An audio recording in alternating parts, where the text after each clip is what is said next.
Ladies and gentlemen, good day and welcome to Deepak Fertilizer and Petrochemical Limited Q2 FY24 earnings conference call hosted by IIFL Securities Limited. As a reminder, all participant lines will be in the listen-only mode and there will be an opportunity for you to ask questions after the presentation concludes. Should you need assistance during the conference call, please signal an operator by pressing star then 0 on your touchtone phone. Please note that the conference is being recorded. I now hand the conference over to Mr. Ranjit Sirumalla from IIFL Securities. Thank you, Akshay. Good afternoon, all. On behalf of IIFL Securities, we welcome everyone to Deepak Fertilizers and Petrochemical Corporation Limited's Q2 FY24 earnings call. Today, we have with us Mr. S.C. Mehta, Chairman and Managing Director, Mr. Deepak Rastogi, President and Chief Financial Officer, Mr. Tarun Sinha, President Technical Ammonium Nitrate, Mr. Supras Jain, Vice President Corporate Finance, and Mr. Deepak Balwani, Head Investor Relations. I would now hand over the floor to Mr. S.C. Mehta to begin the proceedings. Thank you, and over to you, sir. Yeah, thank you, Ranjit. My voice is clear, right? Yes, sir. It's loud and clear. Okay, thank you. So, very good afternoon to all of you. I extend a very warm welcome to each one of you for the Q2 FY24 earnings call of Deepak Fertilizers. I trust that you have had the opportunity to review the financial statements, press release, and earnings presentation already made available on the stock exchange and our website. Now, on the face of it, as we look at the figures, I'm sure we all would feel that it seems to be quite dismal. However, let me share some insights for your better appreciating and understanding the numbers. Firstly, when we look at the last year Q2, the last year Q2 was indeed some bit of an abnormally high base. So if you were to compare with Q2 of FY22, Q2 of FY21, Q2 of FY20, Q2 of FY19, the performance of current Q2 FY24 is indeed better, and this is decidedly better in view of the challenges that we faced. So despite the challenges, we are seeing this kind of a performance, and let me share some of those challenges. So on the fertilizer front, let me just explain that the government policy on subsidy is a little backward looking. That is, the prices of the previous 6 months form the basis of the new subsidy, 6 monthly kind of thing. So now, and the subsidy is given on the tonnages actually bought by the farmers. So there is a POS machine, and on that basis the subsidy is given. So what happens is that the inventories which have been sold to the channel or dealers but not sold to the farmers, that gets impacted. And in a situation where the global prices are falling, the industry gains on this channel inventory, while it loses on the channel inventory when the global prices of raw material are going up. Now, in view of this, basically we took a hit in the Q2 of almost 106 crores on just this count. On the other hand, the performance of the quarter in terms of sales and liquidation was the highest ever that we have ever done. And what is more is that our crop specific grades, the move that we had from commodity to specialty, or the crop specific grades, is gaining very good ground and very good acceptance. The second aspect that I might share is that we also took a hit of around 87 crores in this quarter itself, emanating from our new ammonia plant. Now, firstly, any new global scale plant takes a quarter or so to stabilize. And during this stabilization phase, there are some plant trips and restarts, which always add to the cost. So post our COD, some of those costs, are contributed by the stabilization phase, and this is quite normal and expected. what is peculiar was that the ammonia prices during the Q2, when we started the plant, were unusually low, almost down to US dollars 330 Middle East. Now, as we speak, the plant is now stabilized, and it is both in terms of capacity, efficiency, and sustained running. It's now reached to the design capacities. And what is more, the global ammonia prices have also climbed up to US dollars 550 levels, aligning to the long-term average, which was what was expected. The other thing that happened was that, the other major impact came from the Russia-Ukraine war, ramification. So what actually happened was Russia found an embargo on its various products in various countries because, of the tilt towards the psychological tilt towards Ukraine.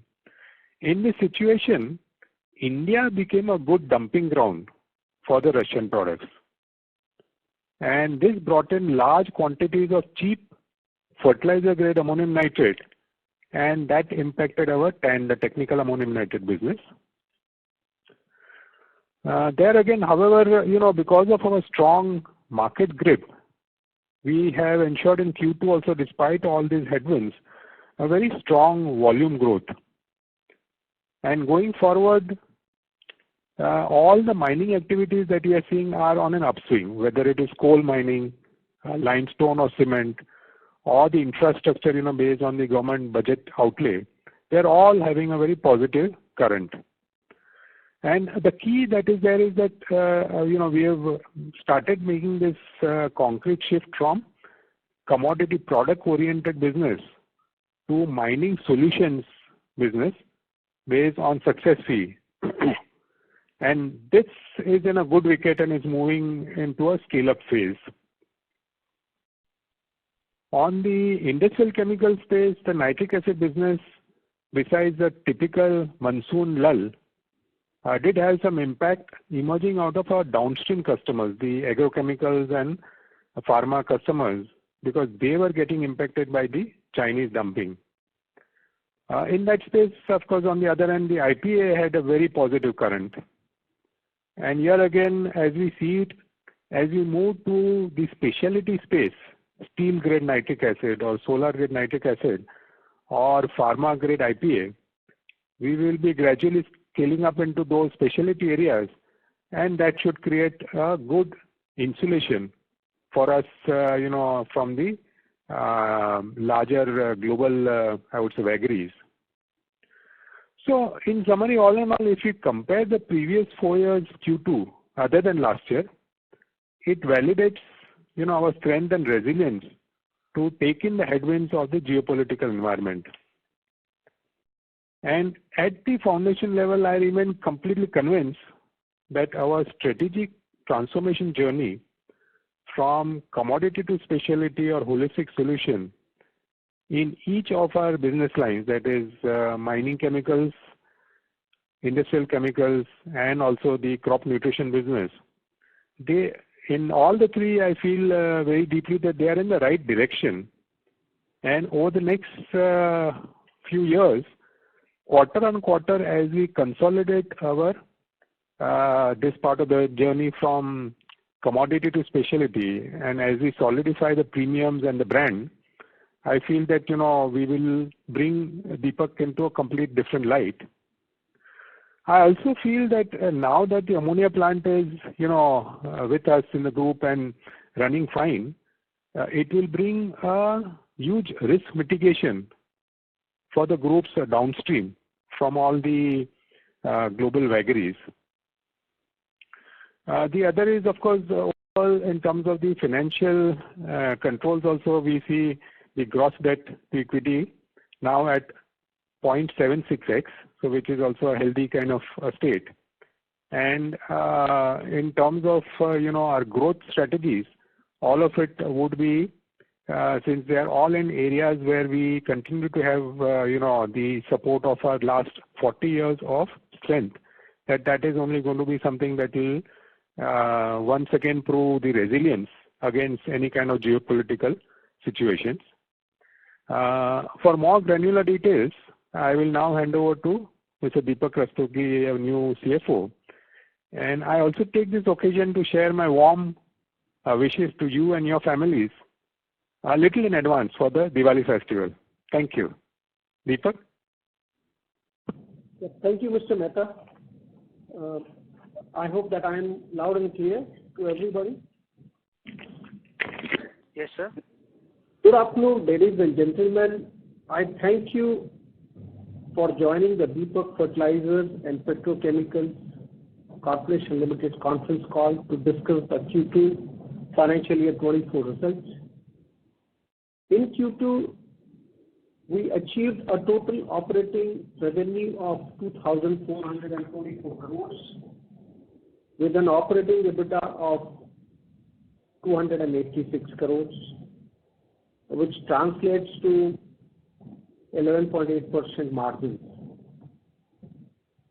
This Q2 EBITDA of 286 crores, as what Mr. Mehta was mentioning, we have basically taken around 87 crores EBITDA loss or a charge due to ammonia plant stabilization and 106 crores charge on account of fertilizer inventory based on the new notification, subsidy notification, which actually got recently notified. Therefore, our net profit for the period was 63 crores with a margin of 2.6%. Last year, for the same quarter, the base was 495, which was a positive aberration, but we all knew that this is, the margins are very high and we may not be able to sustain for a long term. Barring Q2 financial 23, Q2 24, which is financial this year, EBITDA is one of the best quarterly performance for DFPCL. DFPCL is on an exciting journey despite raw material volatility, geopolitical concerns, and other external challenges impacting the business. Our lifting of export ban in growth capex towards our nitric acid Dahej and TAN Gopalpur, which basically helps us and transitioning from commodity to specialty products and also to giving holistic solutions, capturing the overall backward integration, and on the top of it, the ultra mega benefits will act as catalyst and is laying strong foundation for long-term sustained growth. Manufactured TAN business had a revenue of 516 crores in Q2 of this year with a strong sales volume of over 9% on year-on-year basis. The company achieved its highest ever Q2 sales volume of AN melt. The margins were impacted on account of dumping of cheap Russian again in Indian market. During the quarter, our manufactured pharma/specialty chemical business recorded a revenue of 409 crores. IPA registered a volume growth of 62% on year-on-year basis, supported by strong demand and implementation of SGQR, while nitric acid volumes growth was almost 12% YOY. Regarding fertilizer business, it recorded manufactured revenue of around 708 crores during the quarter. Sales volume of manufactured NP and NPK, including crop tech, was 1.47 lakhs metric tons as compared to 1.55 lakh metric tons in the same quarter, previous quarter. This was slightly impacted on the erratic monsoon, which actually continued during this quarter, even though we had obviously record sales, after that. In Q2, IPA plant operated at 76% capacity utilization, while both acids and TAN operated at 93 and 118% respectively. In the crop nutrition segment, NP/NPK plants had a utilization level of 51%, while Benson plant operated at 52% utilization. With capacity headroom available across our businesses, we are well positioned to capitalize on future growth prospects. Gross debt as on 30th of September was approximately 4,000 crores with a gross debt to equity is 0.76 times. Net debt was 2,700 crores. A similar number for 31st of March, which is net debt, was around 2,500 crores as on 31st of March 2023. With this, we would be happy to take your questions. Thank you. Thank you very much. We'll now begin the question and answer session. Anyone who wishes to ask a question may press star and one on their touchtone telephone. If you wish to remove yourself from the question queue, you may press star and two. Participants are requested to use handset while asking a question. Ladies and gentlemen, we'll wait for a moment while the question queue assembles.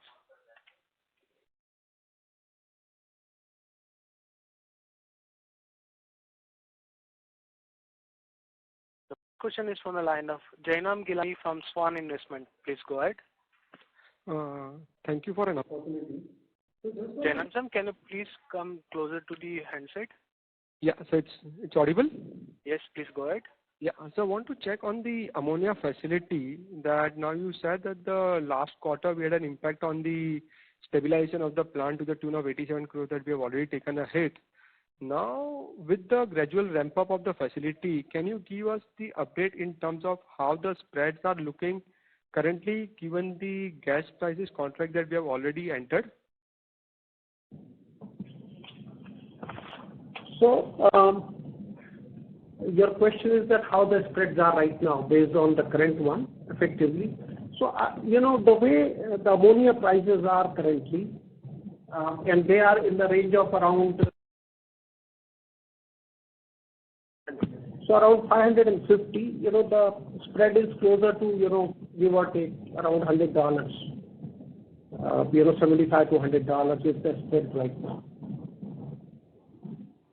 So this $75 to $100 is including the benefit that we are getting from the government in terms of subsidy and the steam benefit?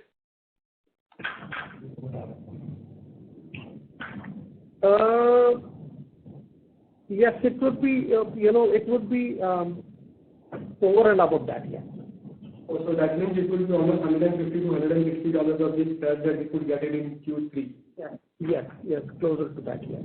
And so what is the current utilization that we are operating with? Because we have gradually ramped up, so have we moved to 40, 35, 40%, or how one should look in terms of the overall capacity utilization for FY24?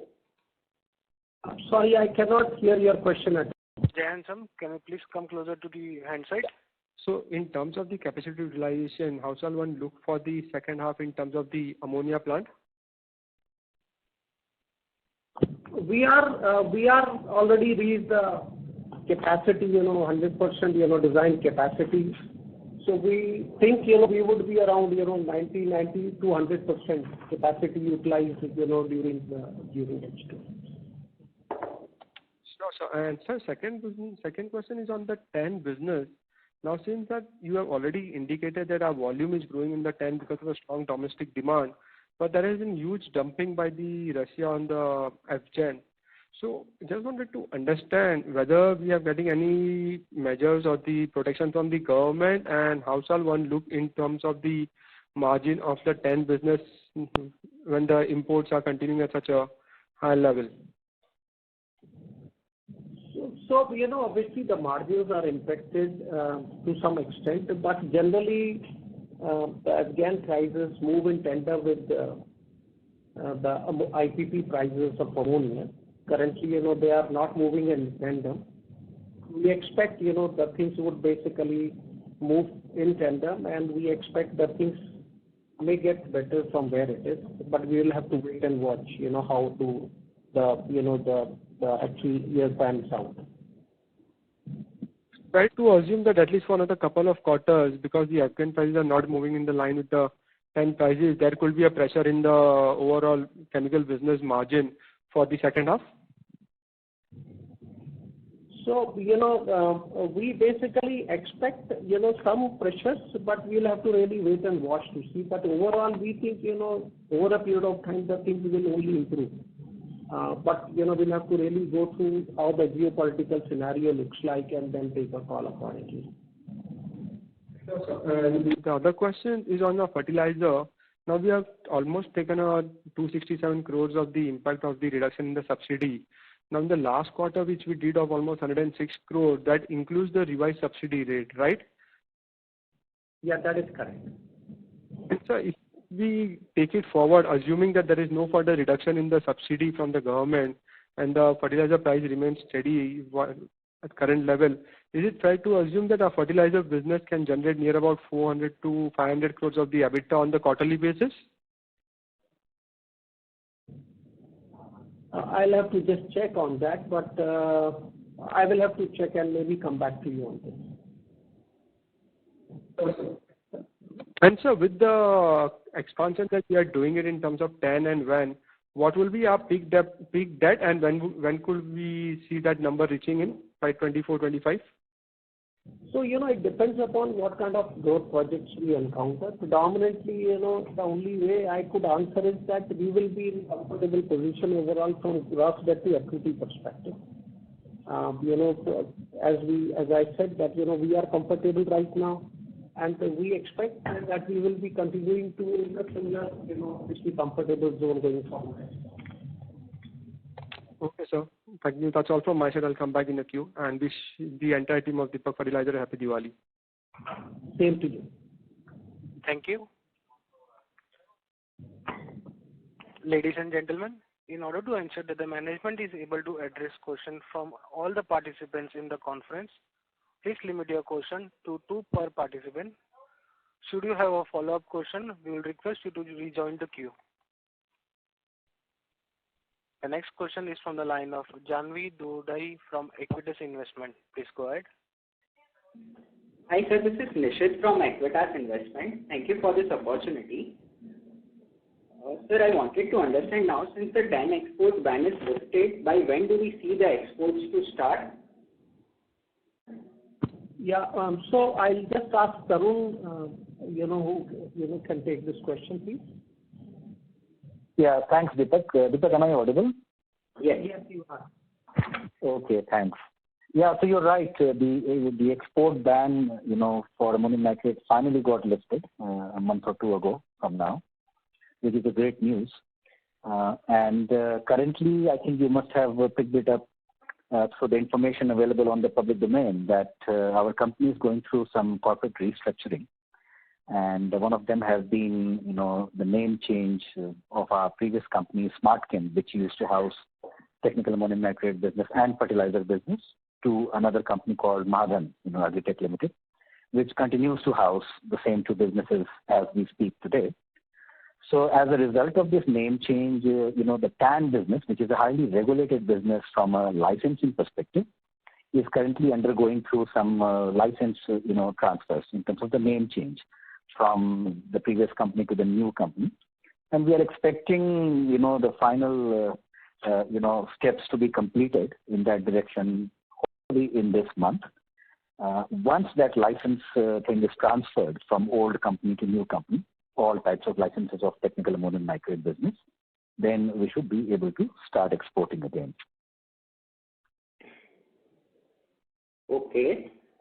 And so my second question is that in this current quarter, the production of IPA was only 76%.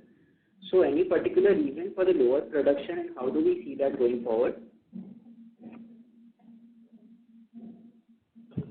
So we have actually our capacity utilization for IPA is around, just hold on, so around 76%, yeah. So we would actually expect to, the demand continue. We would expect that this should improve going forward. Okay, that's it. Thank you. Thank you. The next question is from the line of Arvind from ValueQuest Investment Advisor Private Limited. Please go ahead. Hello, am I audible? Yes, sir. Please go ahead. Wonderful. Happy Diwali to everyone, and a few questions from my side. Some of them have already come up. Now, when we talk about the fertilizer subsidy going forward, this is obviously a backward-looking policy. So is there a possibility that any more could be hitting us around this coming the election time? And the second thing one thing that I would like to ask is, in some areas we are talking about 118% capacity utilization. Some light on this. What does this mean? And whether can a plant operate like this for a long time, or then how would it reflect on the operations of the plant as well? Thank you. So your first question was on the subsidy part. Yes, sir. Difficult for us to predict anything, but we do not expect that, any changes at least still, because this subsidy notification is applicable until March 2024. And hence, we are not expecting anything which will come in between. The other question is on account of your TAN capacity utilization, which is predominantly at 118%, and obviously we basically we are taking steps to improve the capacity going forward till March and things like that, and we are because we are debottlenecking it, and hence this position is going to improve going forward. Very well, sir. So, yeah, thank you very much. And if I have any further questions, I'll get back in the queue. Thank you. Ladies and gentlemen, you may press star and 1 to ask a question. The next question is from the line of Deepak Poddar from Sapphire Capital. Please go ahead. Hello, am I audible? Yes, sir. Yeah, okay. Thank you very much, sir, for this opportunity. So first up, just wanted to have few clarification. Now, the subsidy impact of last 2 quarters that has come, if the subsidy rate remains same, there's no further impact, right? All the channel inventories impact has already been factored, right, in our P&L. The answer is yes. The answer is yes. Hello? Yes, that is correct. Okay, understood. Fair enough. And you did mention that including the government benefit, the at current price of $550, that is FOB Middle East price, right? That is correct. So the price would be additional $100. That would be $650. That is correct. Okay, so we are getting about a spread of $150 to $160. The spread we are getting, including the government benefit, right? That is correct. And so I just wanted to understand, because that effectively means if we are utilizing fully, so 150 crores of benefit that we might get on assuming $150 on a quarterly basis from this plant. That is your estimation, obviously, and we will have to go through the utilizations, over a period of time, and we see how it actually pans out. So utilization is 90 to 100, I'm assuming. I mean, and that, but that is just a calculation. Mm-hmm. Fair enough, I understand. So I mean, this quarter we had a lot of one-off, right? Even if I adjust that one-off, our EBITDA would have been more than 500 crores. And if I take the advantage of our ammonia plant, so just wanted to understand at the current prices, ammonia prices, what should be our steady-state EBITDA margin? I mean, would it be in the more in the range of 20-22%? Because ideally your EBITDA would have been more than 550 crores if this one-off would not have come, right? So we are unable to give any forward-looking statement, so I will not be able to comment on this.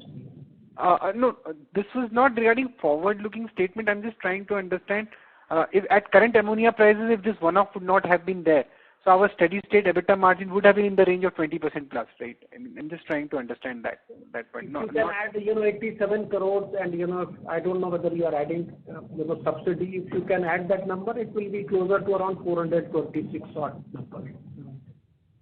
Yeah, 479. Yes. And plus 87 crores, the impact will not come right now because it was in stabilization ammonia plant. Yeah, looks like that. Yes. So that also we need to add, right? Yeah, so 106 plus 80. Fair enough. I got it. And when we say this benefit of ammonia plant spread, we have factored in the recent change of UMPP benefit to 100% from 75% of this greenfield project ammonia.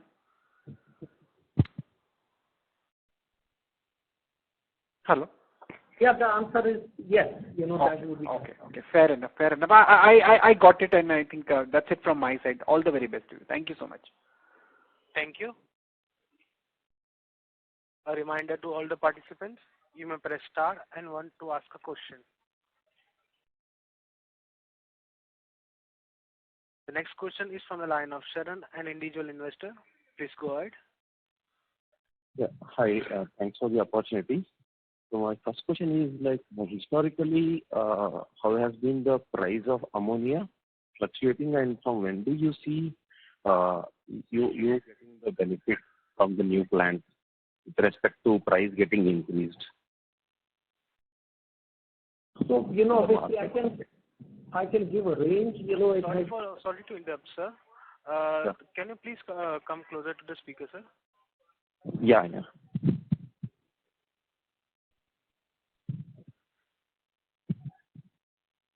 Deepak, sir? Deepak, sir, please continue. Yes. Can you hear me now?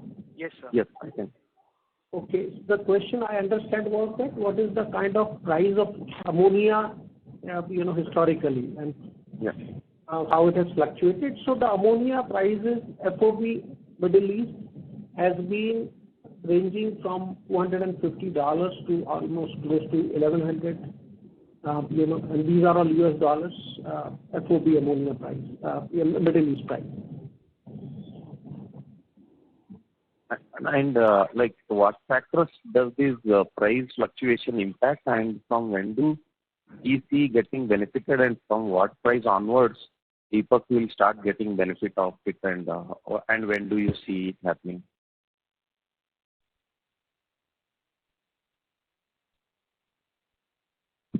So, effectively it also depends upon how the gas prices are moving up and down. So it is not a straight answer.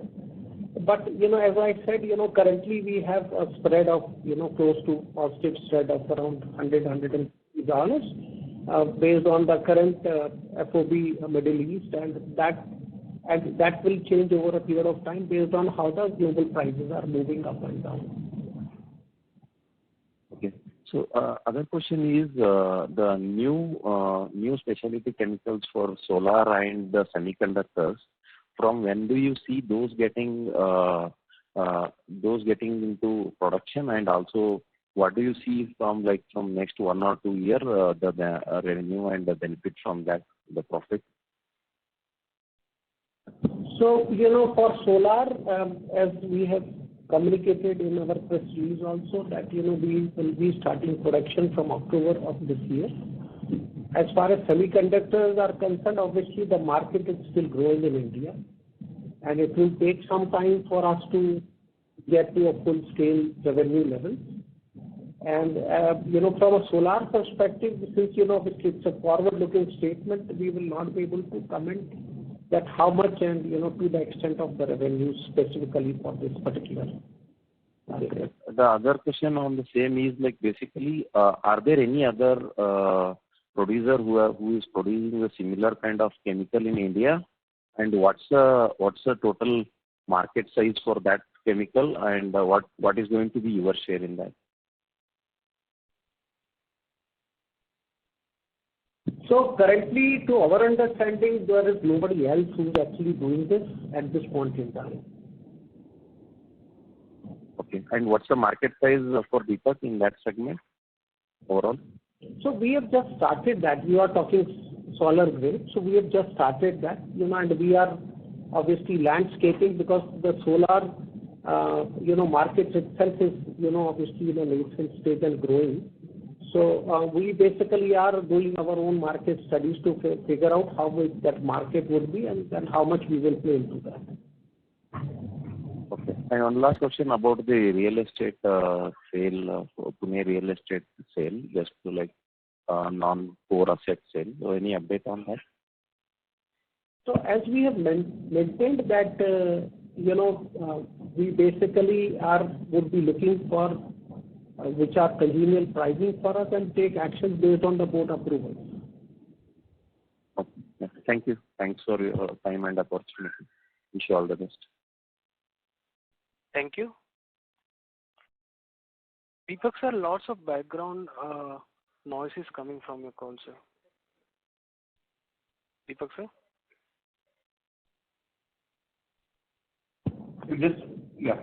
Checking this here. Lots of background noise is coming from your line. Can you please come closer to the handset?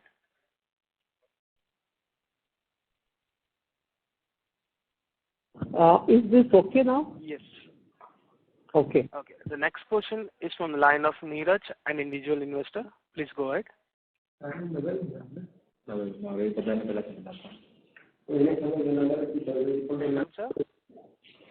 Are you there? As the current participant is not answering, we'll now move to the next question, which is from the line of Neeraj, an individual investor. Please go ahead. Yeah. Deepakji, I just wanted to know what is the status on demerger, which was announced long back. So what is the current status of NCLT approval and by when we can expect listing of these two businesses? That is one. And second, what is the status of Gopalpur project? Can you please share a tentative investment amount which has already been done in this project till now? So your first question on the NCLT approval. We basically have, got a hearing coming up for this NCLT order, which is fixed on 10th of November. And if the order is passed, then we will know the outcome. The other question which had on the TAN Gopalpur right now, so we have currently spent close to around 525 crores worth of capex, which is in CWIP. And that would be up and running sometime in the second half of 26. So financial year 25-26. So that is the currently COD dates which we are looking at. So Deepakji, let's suppose if we get the demerger approval in November, by when we can expect the listing of these two businesses? Is there any plan currently? So whenever we firm up those plans, we will come back, as a part of our statements. Currently, there is no approvals which we have right now to go for a listing. Okay. Any plans of any strategic investors participating in mining business? So we continue to obviously, have those discussions, and whenever there is a right time, get the board approvals and all, we will come back and communicate accordingly to all. Okay, one last question. Recently, government has lifted the ban on the TAN export. So you were sharing some information on that it will take maybe couple of months before we start exporting it. So can you just give me the tentative numbers? What would be the revenue breakup of TAN in terms of export and domestic? So I will request my colleague Tarun to take that question, please. Sure. Thanks, Deepak. So look, right now, the ban which has been lifted, it comes with a quantity. So there's a bit of a cap because usually when Government of India imposes ban on certain commodities or products, and when it tries to lift it, then it is not an abrupt, complete lifting. It is stage-by-stage lifting, which then determines what quantities can start moving out in the form of exports. So for this financial year, the quantity which has been allowed for export is 20,000, and that's the sort of ceiling. And then subject to how things pan out in the next financial year in terms of the overall demand supply of ammonium nitrate in the country, which is required for the mining and infrastructure sector's growth, then again, government may review this and decide to revise the quantity. So that's the kind of guidance I can give at this stage. Okay, Tarun, any understanding on Russian dumping, anything in fourth side, we can understand that this can stop by so and so time, or any implementation of anti-dumping duty by Indian government? Any update on these lines? Sure. So when can things stop or start? Again, as far as the Russian or the cheap Russian fertilizer grade ammonium nitrate is concerned, will largely be driven by, again, geopolitical situation, as our chairman, Mr. Mehta, stated in his opening remarks. Because, Russia going through a lot of sanctions, as we know, with the Western world, they have limited markets, to put their products in. And India, of course, is one of them. So timeline is anybody's guess, so we would not speculate. Coming to your next question in terms of any measures, remedies, things like that. So I think you people might be aware that the government of India had rightly imposed anti-dumping duty on a number of countries, and Russia was one of them, for import of ammonium nitrate in India, and that was way back in 2017. It was a 5-year tenure for that anti-dumping duty, which expired sometime in August, September 2022. After that, Ministry of Commerce and Industry, one of its arms, which is DGTR, Directorate General of Trade Remedies, they were looking at what to do with this for the continuation of anti-dumping duty. They recommended that the anti-dumping duty should be extended for a few countries, and certain rates were also prescribed. However, it is interesting to note that one arm of our government, which is Ministry of Commerce and Industry, in the form of DGTR's recommendation, was rejected by another arm of the government, which is Ministry of Finance. And this didn't just happen for ammonium nitrate, but a lot of similar recommendations in the form of remedies, which were proposed by DGTR, were actually rejected by Ministry of Finance, and that too without assigning any reasons. So because so many industries were getting impacted as a result of this, I think the matter went to court, and the matter is still sub judice as we speak. Okay. One last question from my side, Tarun. What would be the revenue contribution in terms of domestic business for TAN? Earlier, when we used to export, what was the contribution then? When you say contribution, you mean export as a percentage of total revenue? Is that your question as well? Absolutely. So that's why I gave you a guidance that there is a ceiling this year for the export ban, which is at 20,000 tons in this financial year. And TAN capacities you are aware of. You can see the level at which we are operating, which Mr. Deepak Rastogi talked about. You could do your sums, based on those numbers. Okay. Right, Tarun. Thank you. That's it from my side. Thank you so much. Thank you. The next question is from the line of Parshva Veer, an individual investor. Please go ahead. Am I audible? Yes, sir. Please go ahead. Well, so probably to the entire team of Deepak Fertilizers. Very happy to speak with you, and I have two questions. First thing is, what is your current TAN capacity?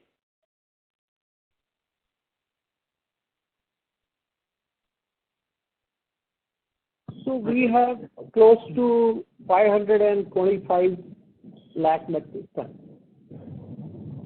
So if I understand correctly, from that only 20,000 tons will be exported. The remaining will be used for domestic sales, and we are operating on 100% TAN capacity. Am I correct? So currently we have around 487. We are going to add 50,000 metric tons additionally by March of 24. Okay. Thank you.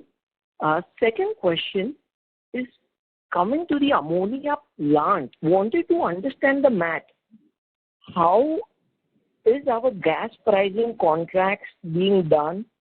And, the FOB normal current UAE charges, and what all are we saving after putting this particular plant? Like you said, it's approximately 550 crores, but there's a lot of math between the gas and the FOB prices from UAE and the government subsidy. If you could help me understand that, would be very helpful.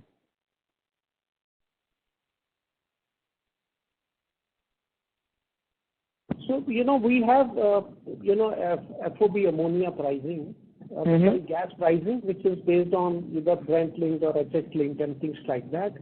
So, are we doing it on Brent linked or the exchange linked to understand? It's predominantly combination of HH, Brent, and JKM.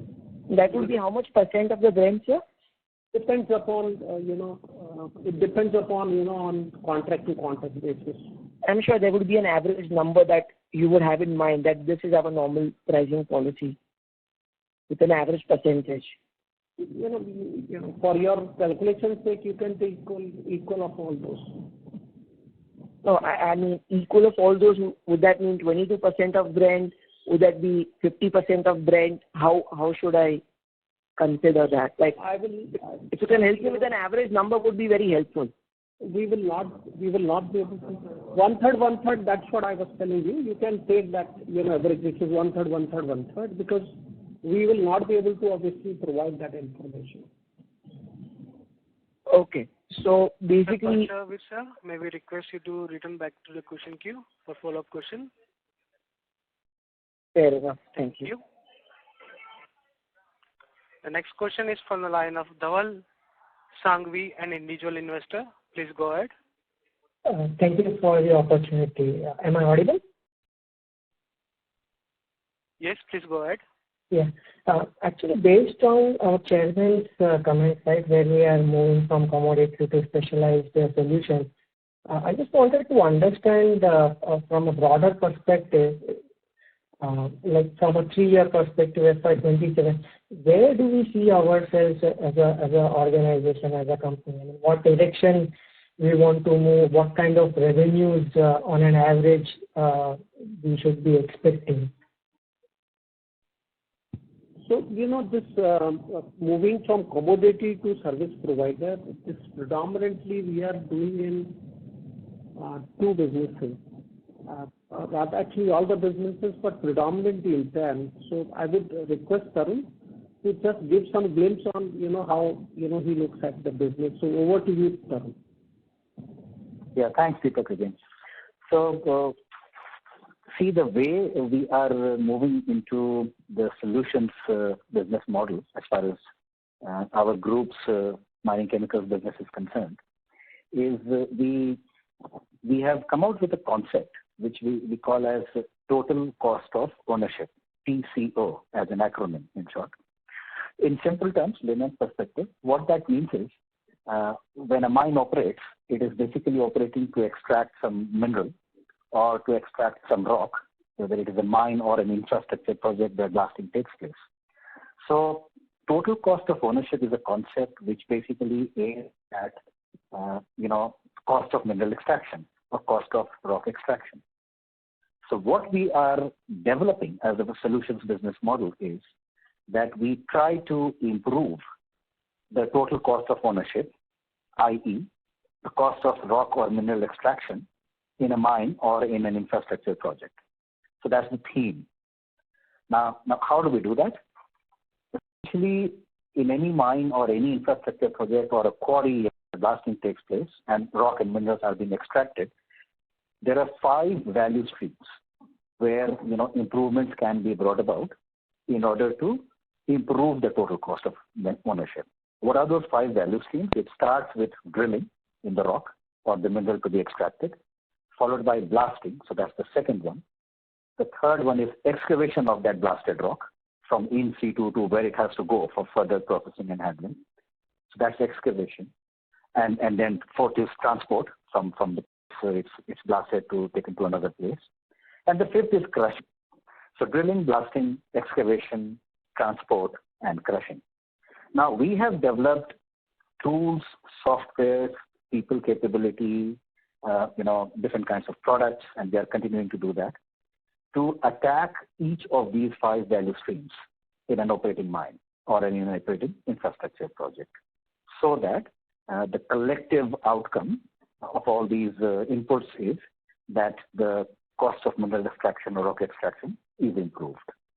So that's the overall model in our mining chemicals business, which we also start calling as mining solutions business, because now we are migrating towards a mining solutions company. And this was just started about a year and a half ago, and it's a complex process because it requires working every day in the mines, and then showing all these improvements, and then eventually it starts to translate into a sustainable business, which was your question. Right. So therefore, putting a figure is a difficult one at this stage. Entire Indian market is the canvas that we are looking at. This is a huge opportunity. Every single mine, every single infrastructure project operating in India has potential to improve its total cost of operations. And that's how we see the overall side of the prize from our point of view. And that's why we are investing heavily in that direction to be able to impact, in that sense. But thanks, Tarun. This is really helpful. But what I was mainly looking is... Sorry for the interruption. Dhaval sir, can you get back in the queue for the follow-up question? It's just an extension. I mean, I've not got the whole answer of it. Okay. So what I was actually looking is, I understand how the solution is going to work. What I was looking mainly from the perspective of 3-year time horizon is that at an organization level, year on year, what's the guidance that the company is taking? Like, for example, in FY23, we did somewhere around 11,000 crore, right? This year, we will be somewhere around 10,000 crore. So I'm looking from that perspective, what is our focus? How the growth would be 3 years down the line in terms of sales growth, in terms of ROE. So that's what I was looking mainly from the perspective. I guess I tried to answer it by saying putting a number to any of these new, solution initiatives is not possible in the early stages. And another way I reply to that question is entire mining industry and infrastructure industry in India is the opportunity for us from a longer term perspective. So it's a huge opportunity for us as we go along. Thank you. Thank you. Ladies and gentlemen, please limit your question to one per participant. Should you have a follow-up question, we will request you to rejoin the queue. The next question is from the line of Rishabh Agnihotri, an individual investor. Please go ahead. Hello. Hi, thank you for the opportunity.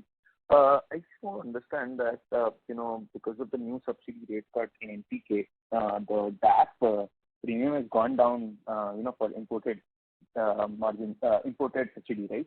I think that has created like a $100 margin for DAP as compared to local peers. Now, I think considering you have another $100 of advantage, do you see that a market opening up? Because I think we import around 2.5 lakh tons of DAP this year. That would be a very interesting opportunity. I would like to know your perspective on that.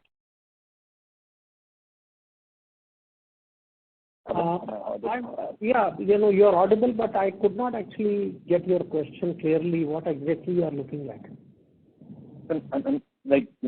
Because of the DAP subsidy rate cut, there's like a margin shortfall of around $100 per ton on imported DAP, right?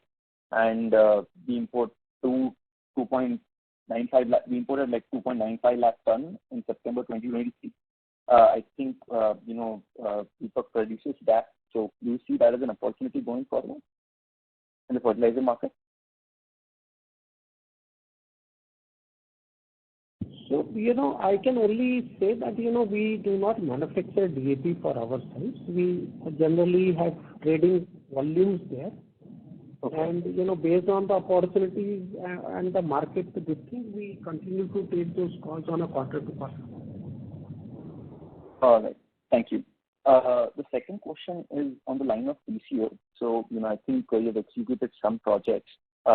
Can you give us some guidance on, there's Solar Industries as a competing segment in explosives, and then they cater to the same mining industry. How do you sort of how does your TCO solution compete with solutions like them? So I will request Tarun to take this question, please. Yeah, sure, Deepak. Thanks again. So again, great question. Thank you for that. So one way to look at this is what Deepak is trying to do as a solutions model is completely different from any explosives manufacturer in India. And I'll try to explain it in simple terms. All explosives manufacturers in India, they supply explosives to the mining industry and the infrastructure industry. They invoice the client for the inputs in the form of explosives, in this case, and they get paid on the basis of the inputs that they have provided. What we are developing as a business model is, in order to impact, all this drilling, blasting, excavation, transport, and crushing value streams in a particular mine, we are definitely putting in inputs there in the form of products, services, technology, solutions, people on the ground. So that's the input, which definitely we also invoice for.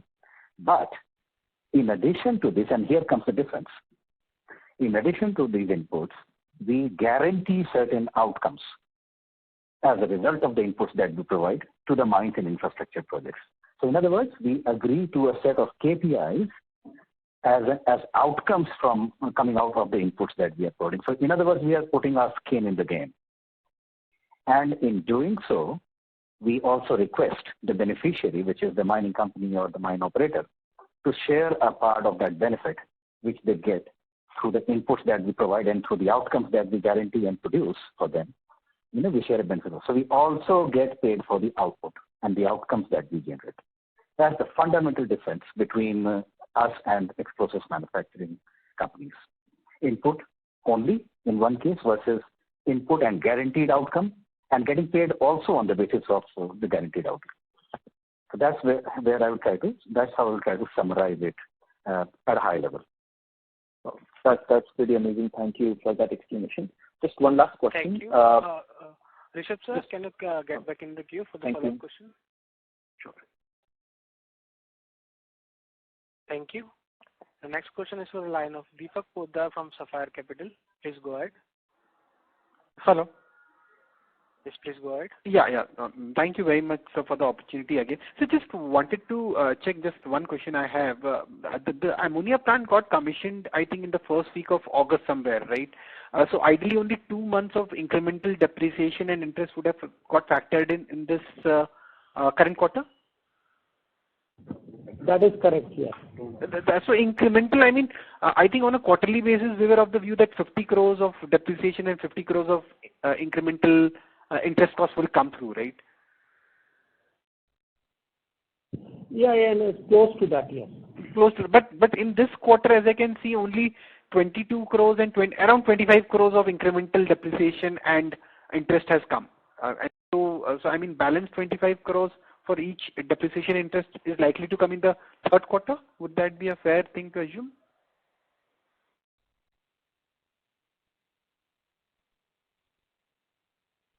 Effectively, we are, give or take, we have kept it close to 4,500 crores. Mm-hmm. So it will be around, I think 25-30 crores approximately should be the depreciation.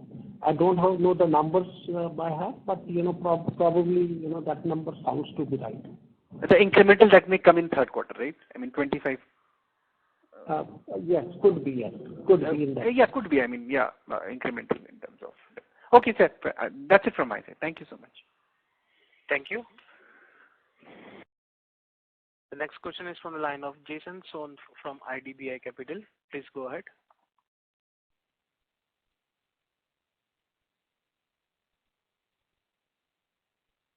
Look at your result and the notes.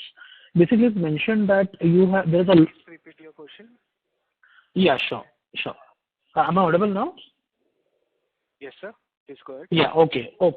So, what I just required a certain clarification. So, when you look at the results and the notes to accounts, there's a mention that there is a loss of 148 crores emerging out of the initial stabilization period for the ammonia plant. Now, but when you look at the presentation, this amount reduces to 87 crores. So I just wanted to reconcile what is the right number for this stabilization. So 148 crores actually is the PBT number. 87 crores is the operative EBITDA number. So that is the difference. Both numbers are correct. Okay, so sir, 148 crores is the PBT number, you said. That is correct. Yes. And 87 crores is the EBITDA number. EBITDA number. Okay. And so just one question I just wanted to know. I understand that you have announced this demerger of the TAN and the fertilizer business, and I've seen the structure of it. But just wondered if you could just throw some color on what do you want to achieve through it. What is exactly your game plan through this restructuring? If that would be really helpful. So, are you asking the question like what is the game plan of the restructuring, of this demerger? Yes, what's the objective of it? Because I understand that you would want to move, you've already highlighted that you would want to move from a commoditized business to a more specialized one, and you're taking steps towards it. Now, just in terms of the corporate structure, it was a little hazy to me. So just wanted to know what exactly is your objective behind this this corporate structure, the new one which you have, I can see it in your presentation. So just wanted some color on it. So, currently, earlier the structure was that Deepak Fertilizers, which is the holding company, was actually holding, obviously, and it continues to hold the industrial chemicals business as well as the realty business. Underneath, there was a company called HCL, which is now has been renamed as MAL. Right. With this restructuring, we are actually taking away, and MAL had the crop nutrition business as well as the TAN business. So with this demerger, we are actually separating the TAN business from CNV, and the TAN business will be called as Deepak Mining. The purpose for restructuring is predominantly because each businesses are quite big right now, and hence they needed very specific strategies to obviously go through it, and that is one of the reasons why we want to do it. So there is a specific focus in each of the businesses. Okay, sure. So, sir, there will be two separate entities. One will, yeah. Can you please get back in the queue? Yeah, sure. Thank you. The next question is from the line of Shivnil Giri from Centrum PMS. Please go ahead. Hello. Thank you for taking my question. Just regarding the mining segment, the mining business, you mentioned that you'll be doing yield enhancement. You'll be doing yield, and you will be reducing the cost of ownership for the mine owners. So will this be coming from yield enhancements or changing the type of mix that is being used to complete the process? What would that be? That's one clarification. So I will hand over this question to Tarun to take it. Yeah, thanks, Deepak. So as I was mentioning earlier, and this is just a recap in case you may not have captured it at that point in time. There are 5 value streams in an operating mine usually, which are namely drilling, blasting, excavation, transport, and crushing. This is how the rock is extracted. And there are products in the form of different types of explosives that we are using. There are different kinds of services, which is on-bench, last mile, execution services. Then there are different kinds of blasting technologies in the form of softwares, tools. Tools also include artificial intelligence, using drone, doing predictive blasting models so that next blast gets better than the previous one, so on and so forth. It's a combination of products, services, and technology, which we depute and deploy, and supported by people, of course, because this needs really high-skilled people. which is a hard thing for any company to make overnight, because its first thing is to recruit the right sort of people who understand the consumer's language, and to train them up, and then to hand them over all those tools that I was talking about, supported by products and services. And then this team of people goes and delivers all this in the mind. So it's a combination of all of this, which actually helps our consumers in terms of improving their cost of ownership. Okay, but wouldn't the cost of ownership increase using these enhanced services over a period of time because then you'd have to offset that with certain improvements in their outcomes, like the entire outcomes, like how much you can extract from a rock or from any mine for that matter. So how would that cost of ownership how would they be able to compensate that with your enhanced services? Okay. So the way it works is, we first do a baselining. So as we step into a mine, let's say, we do a baselining of their existing cost of extraction of mineral, which has got some, benchmark levels of cost of raw material, everything included.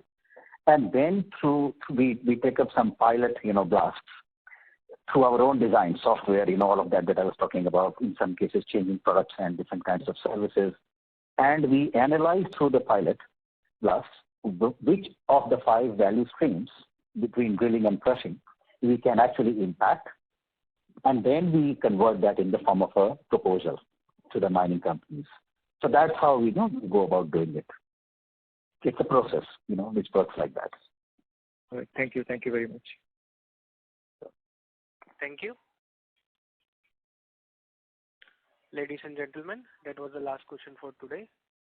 I now hand the conference over to Mr. Deepak for closing comments.